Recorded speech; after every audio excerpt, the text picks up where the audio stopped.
My name is Rebekah Windschitl, and I'm a youth and family therapist with the Youth Service Bureau.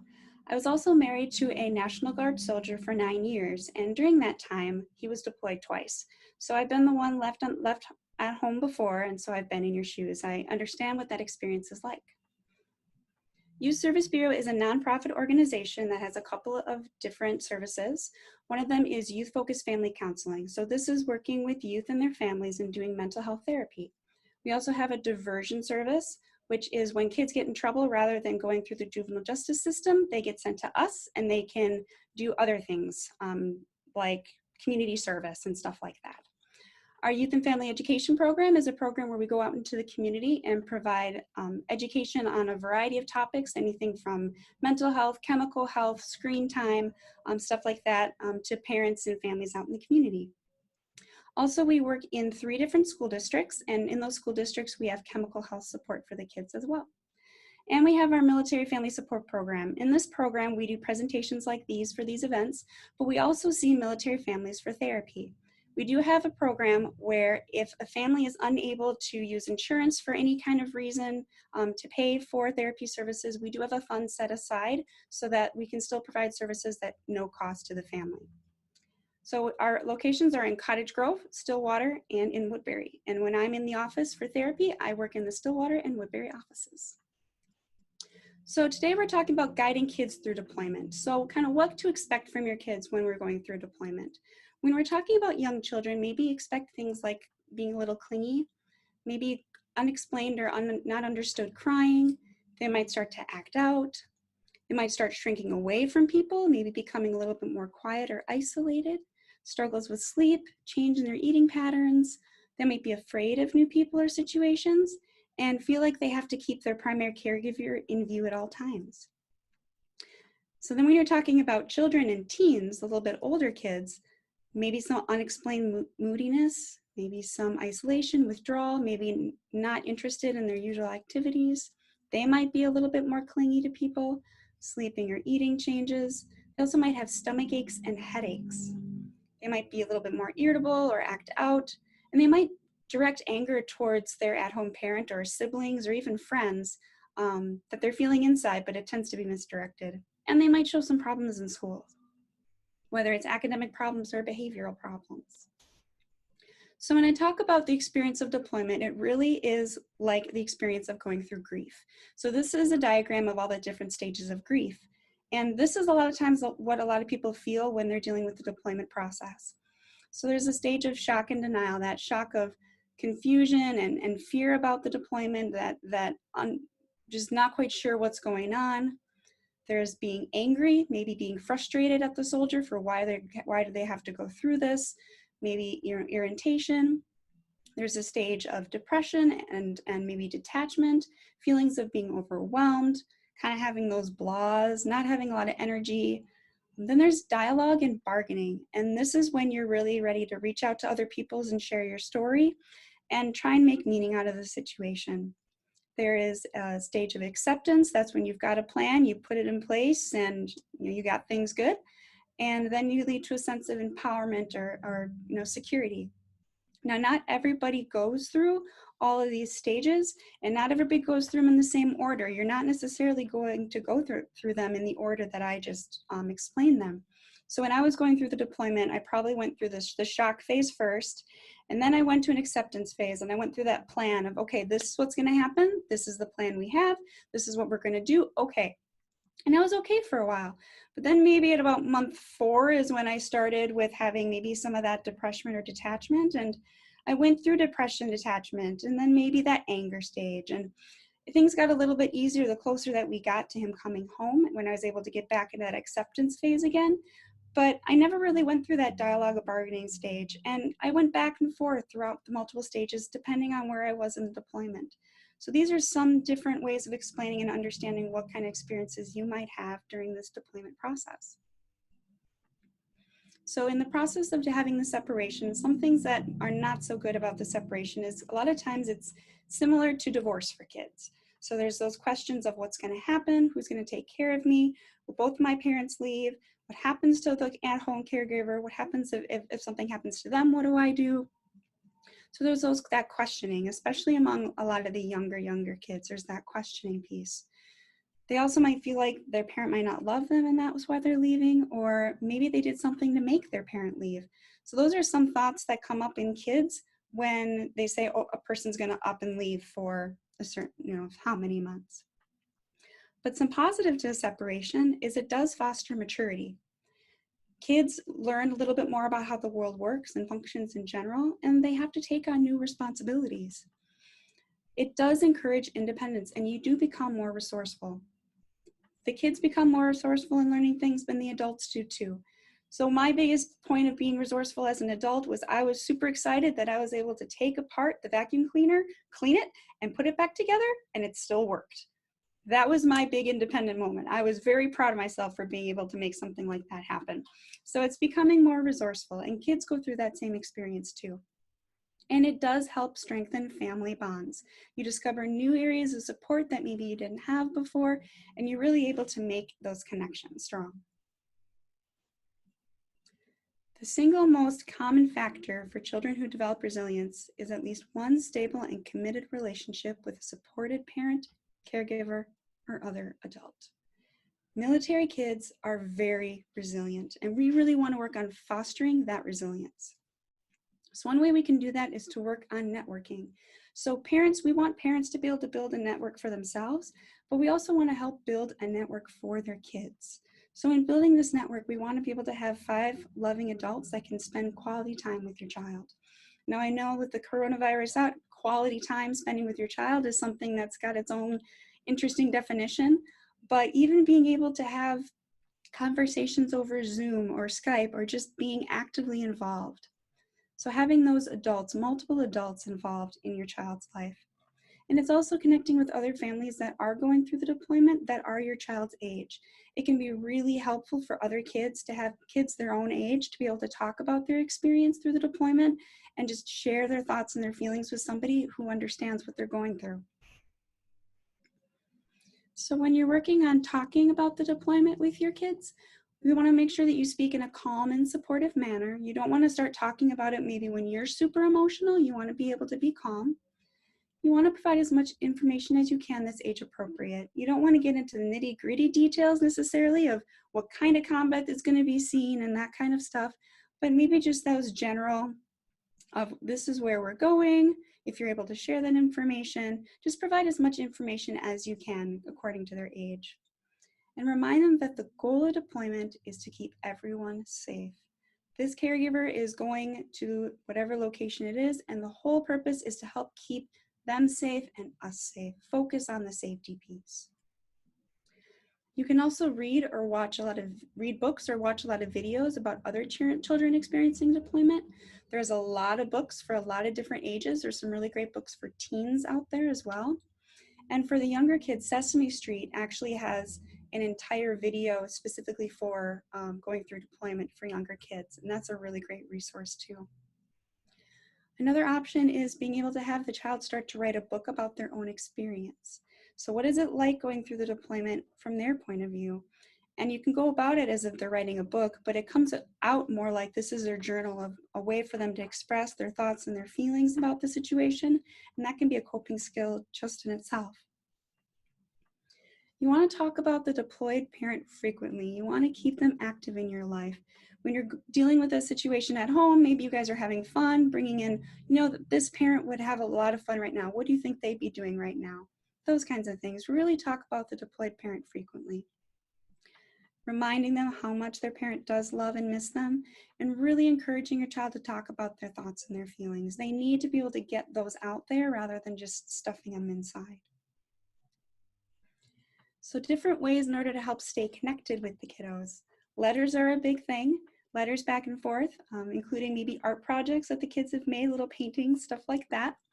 Also, I've heard stories of them writing a story back and forth. So the family starts a story and they send it to the soldier. The soldier adds on to that story and sends it back. And the family adds on to the story and then sends it back. And it goes back and forth, and they actually create a story together, going back and forth in letter format.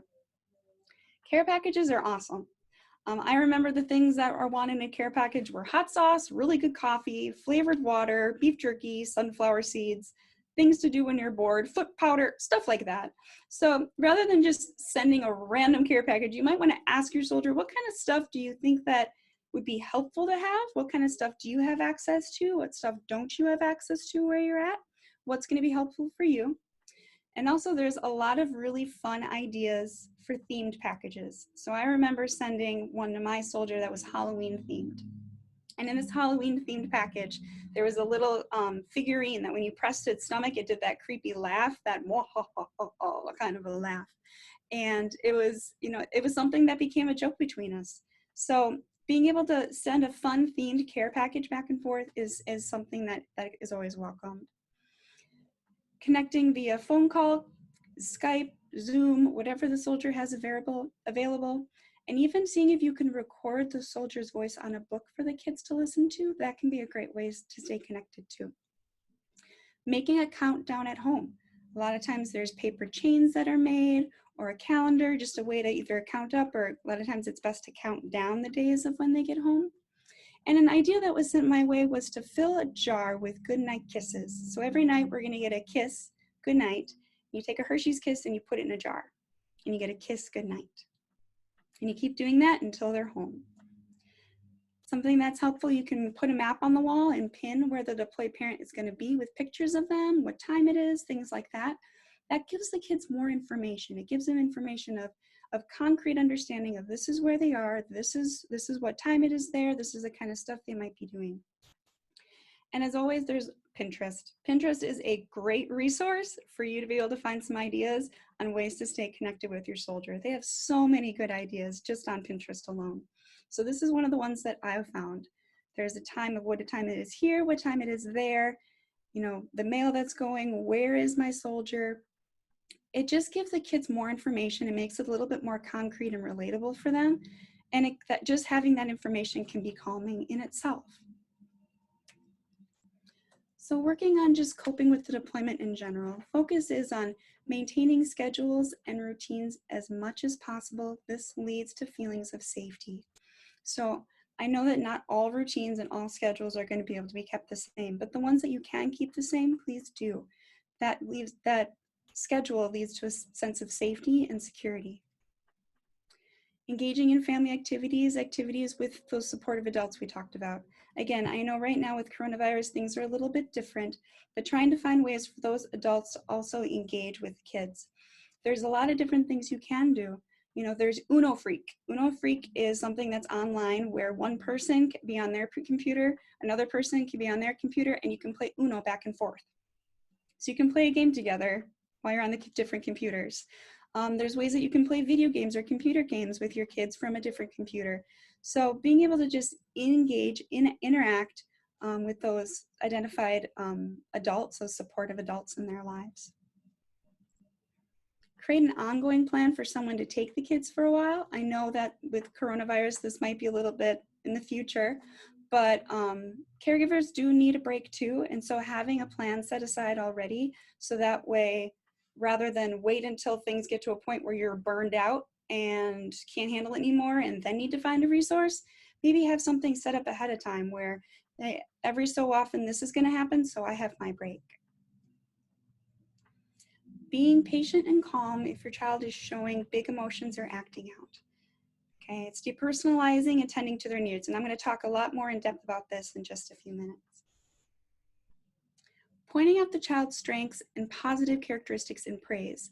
So one of the things is a lot of times we say, oh, you did a good job, which is a great type of praise, but you also maybe want to add those positive characteristics in that.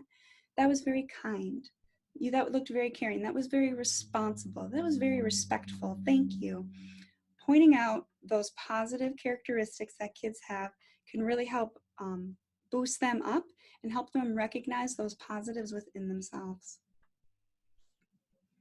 Encouraging conversations around thoughts and feelings. Again, you want to be able to have conversations regularly around thoughts, feelings, so that they can feel comfortable sharing these with you rather than stuffing and holding them in. And encouraging your child to master new skills and feel confident about something. So the more competent somebody feels about something, the more confident they feel. And so you want to be able to lead to a feeling of confidence about something, work on becoming competent in it. So learn something new, become good at it. And that can increase an overall feeling of self-confidence. And trying to connect with teachers, administrators, coaches, anybody else involved in the kid's life. If that they're deploying, be able to tell the teachers, let the teachers know, hey, the spouse is deploying at this time, so the kid is going to be experiencing these things. It provides a lot of information for the teachers to know. They can keep a lookout for things that might come up, different behaviors that might come up, and just be able to provide extra support for the kids from their perspective and from their position. So then we talk about, what do we do about those really big emotions? So we start by talking about the brain and what goes on in the brain when you have to deal with emotions and behaviors. So in the brain, there's the amygdala. It's that green globby thing in the middle, that greenish, bluish globby thing. And that's your amygdala. That's your emotional center of your brain. That's where your fight or flight is, and that's where your emotions are. And so when that's going really, really strong, other parts of your brain don't necessarily work as well, like your prefrontal cortex, which is on the far left side there, right underneath the frontal cortex. The prefrontal cortex is the logic, decision-making, impulse control, emotion control part of the brain. This is the part of the brain that does all those things, but yet it doesn't fully develop until you're over 25 years old. When you're 25 years old, about that time is when your brain is fully developed, and your prefrontal cortex, that control area of the brain, is the area of the brain that develops last. This is why kids, teens, young adults struggle to control their impulses, struggle to control some of their behaviors, maybe things that they say, struggle to control their emotions, is because they're still working on developing that part of the brain. But like I said, when the amygdala, when the emotions are going really strong, the prefrontal cortex starts to go offline. It doesn't work as well, which is why we don't always make the best decisions when we're emotional. So another way to look at it is having kind of an emotion center of your mind, where your emotions are guiding you. You have a logical center of your mind where you use logic, cause and effect, reasoning to guide you. We want to find a good area of wise mind. We want to find that good synthesis, that connection between being able to be logical and experience our emotions at the same time. But if you notice, the farther you go over to the left into the emotion mind, the more emotions you have, the farther away from the logical side of your mind you go. So then we talk about coping skills. So there's a lot of coping skills out there, and I'm just going to go through a few. One of those coping skills is the deep breathing. Yes, focusing on the breath. But when you're doing deep breathing, when you're breathing in general, what you want to do is make sure you're breathing properly. A lot of times when we're breathing, we go, we bring our shoulders up, we breathe with our chest, and it comes down. And when we breathe like that, we're not actually using our full lung capacity to be able to breathe. We're not using our full lungs, we're just using the top half. So a way to help make sure that you are using your full lung capacity is to sit up straight, to maybe put your hands on your stomach and feel your stomach expand, or to take your hands and put them on your rib cage. And when you put your hands on your rib cage, your shoulders stay down and you breathe in slowly. You think low and slow. And you feel your rib cage expand. And you feel your rib cage contract again. You know you're getting your big deep breath when you can feel that happening. So there's taking deep breaths in a way that's the most effective. And then there's different ways of breathing. One of the ways of breathing that's helpful is counting your breath. So it's counting an inhale to about 4 or 5, pausing, and then exhaling to about 6 or 7. You want to exhale longer than you inhale to make sure you get all of that air out, especially if you're having trouble breathing and because you're emotional. If you get to that point where you're upset and you're kind of doing that hyperventilation, with hyperventilation, what's happening is you can't get air in because you didn't get all the air out in the first place. And so by doing this counting breaths, it can be really helpful to make sure that you get all of your air out so you have space in your lungs for your air to come in. So if you're struggling to breathe because you're emotional, count about 4 breaths in, about to the ticks of a clock, pause, and then exhale out all the air as long as you possibly can before you take an in-breath again. There's also take 5 breathing. This is one kids really like. And so it's using your hand, and it's inhale, pause, exhale, pause. And it's tracing your fingers up, pausing at the tip, and exhaling as you go down. And you do it slowly as you go. It's an easy way to keep track of your breaths. And as you go through your whole fingers. And if you need to, you go back through the other way and you keep going back and forth if you need to. But take 5 breathing is really good for kids. Another one that we like to use is square breathing. This is when you take a square, you can draw a square on a piece of paper or use just the piece of paper itself. And you can inhale, pause, exhale, pause, inhale, pause, exhale, pause. You just want to get a good rhythm going. You want to get a good rhythm going for your breathing to help regulate it. Another calming skill that's very helpful is progressive muscle relaxation. This is when you're squeezing certain muscles in your body for a certain amount of time, and then you're relaxing them. There are a lot of scripts available online. There's a lot of YouTube scripts available that have different ways of talking, different types of progressive muscle relaxation. This one is really, really helpful to use, especially when you're struggling sleeping. This one can be really helpful as well. Guided imagery is another good calming skill.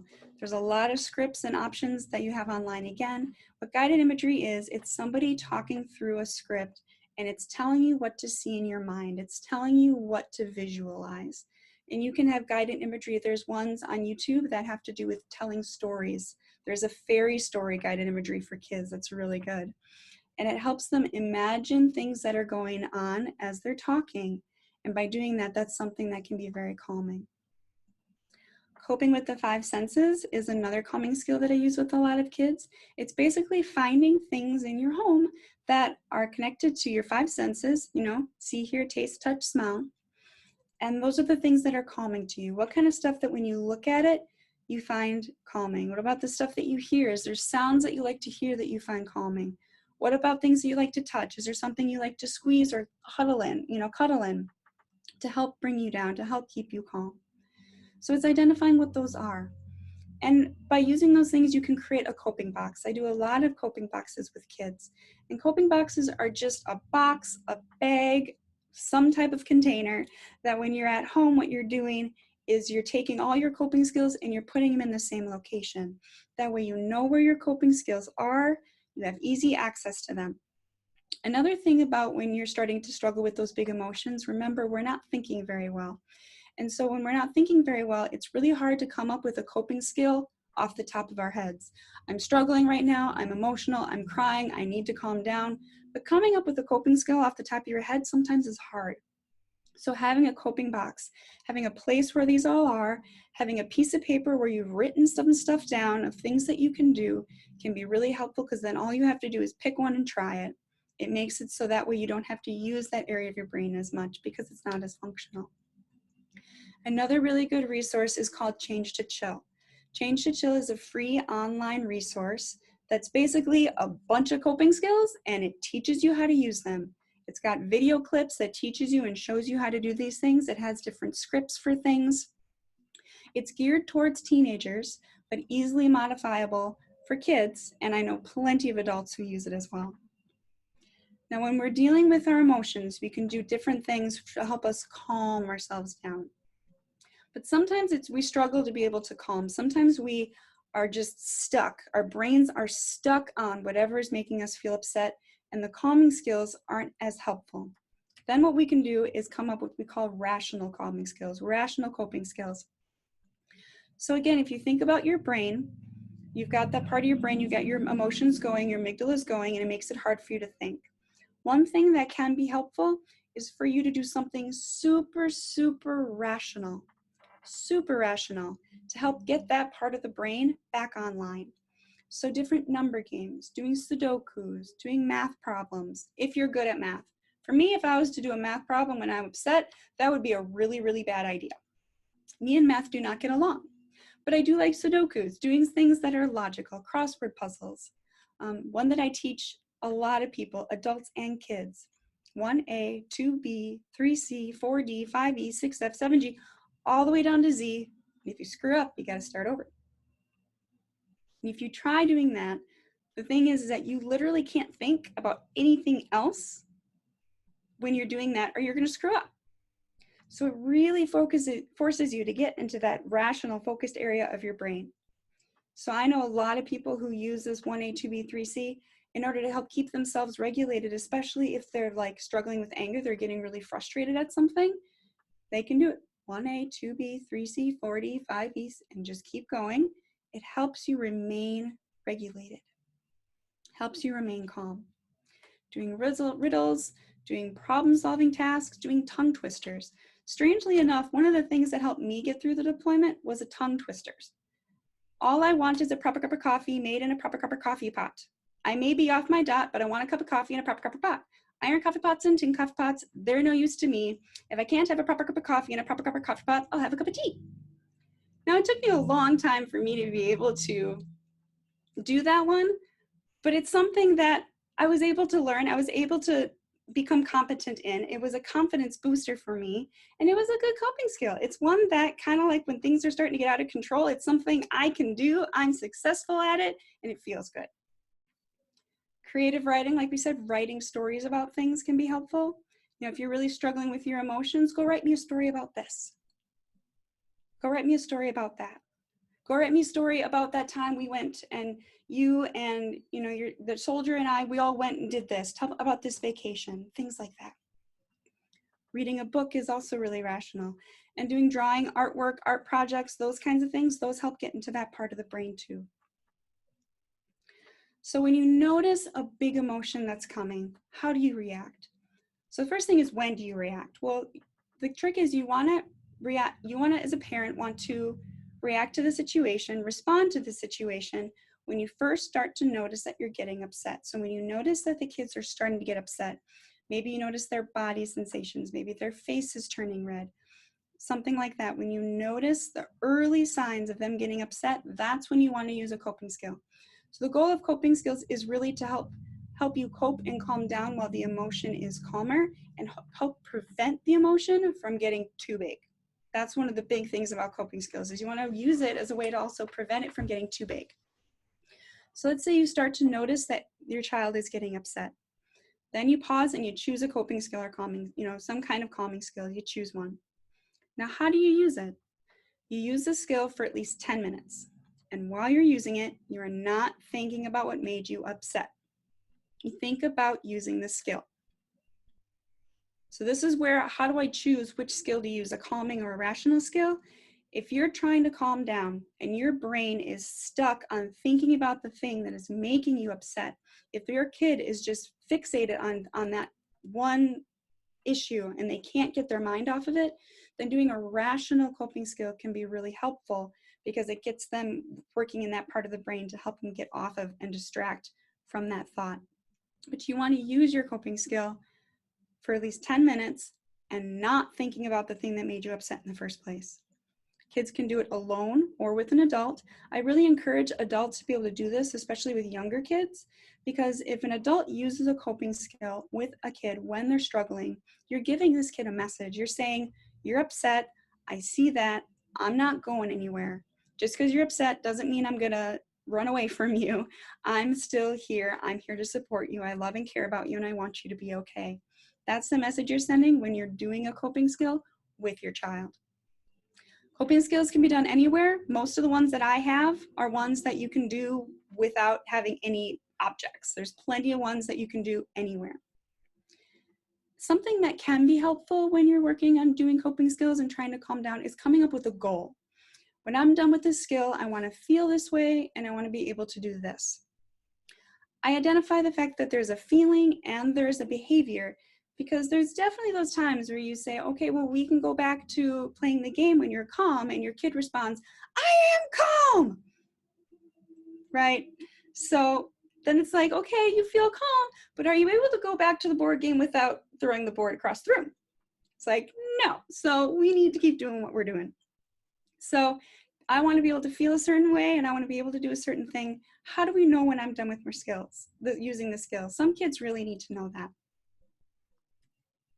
So other ways in order to help your child. We want to decrease the vulnerability to emotions. This means we want to make it so that kids are less likely to be over emotional. And the way we do that is by balancing a couple of things. So this is the acronym PLEASE. This is when we look at, are we physically healthy? What are we eating? When was the last time we ate? What kind of food are we eating? Are we drinking? What does that look like? It's avoiding mood altering chemicals.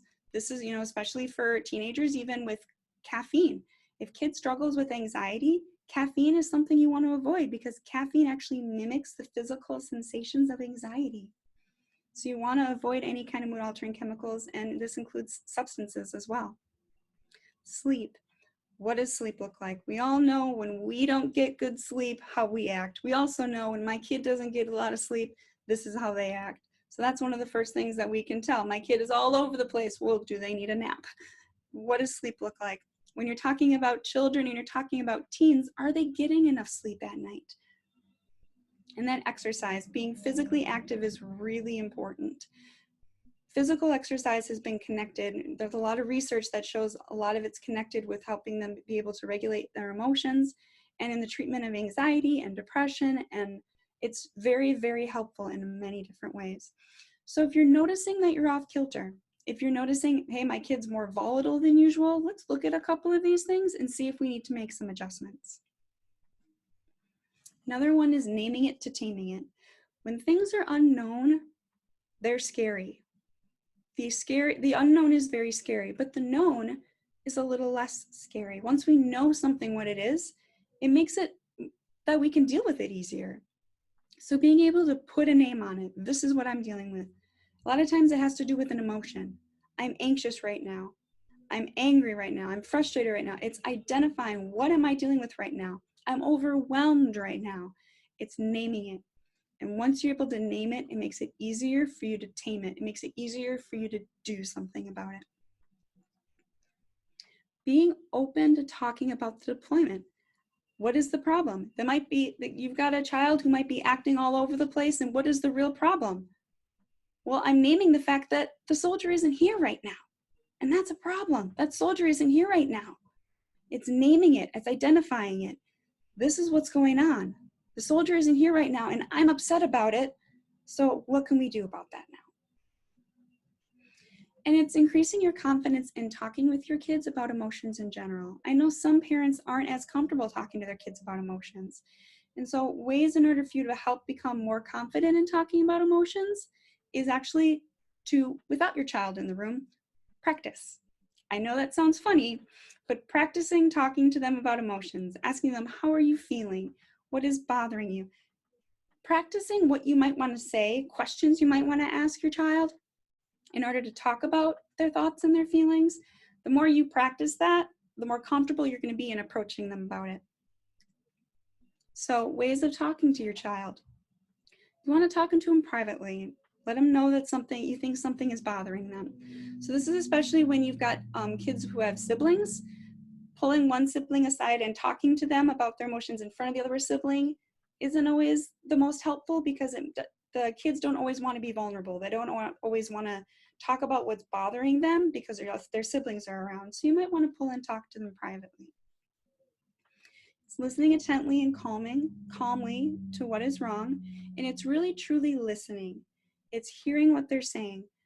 You know you're really truly listening to your child when you're not thinking about what you want to say while you're trying to hear them. If you're thinking about what you want to say when your child is talking, then you're not fully listening to them. You really want to listen to what they're saying and digest the information that they're saying. Okay?